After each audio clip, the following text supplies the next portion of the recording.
நீதியின் நிமித்தம் துன்பப்படுகிறவர்கள் பாக்கியவான்கள். அதாவது என்ன இந்த வசனத்துக்கு அர்த்தம்னா, நம்ம தேவனுக்கு பயந்து உண்மையும் உத்தமா நீதியா இந்த உலகத்துல வாழும்போது கண்டிப்பா சில துன்பங்கள், உபத்திரவங்கள், பாடுகள் வரும். சரியா?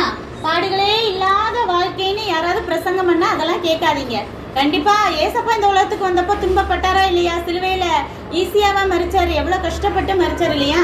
அதே போல இந்த உலகத்துல வாழ்ற நாள் வரைக்கும் நம்மளுக்கும் சில பாடுகள் வரும், போகும். அதுதான் உண்மை. சரியா? எக்ஸாம்பிளுக்கு சொல்றேன், ஹாஸ்டல்லையோ இதுலையோ காலேஜ்லயோ படிக்கும் போது இப்ப கூட படிக்கிறவங்க எல்லாம் ஏதாவது குடிக்கிறாங்க, ஏதோ ஒரு போதைப் பொருள் யூஸ் பண்றாங்க அப்படின்னா நம்ம அங்க நான் நீதியா தான் வாழ்வேன், எந்த தப்பும் பண்ண மாட்டேன்னா அவங்க சும்மா விட்டுருவாங்களா?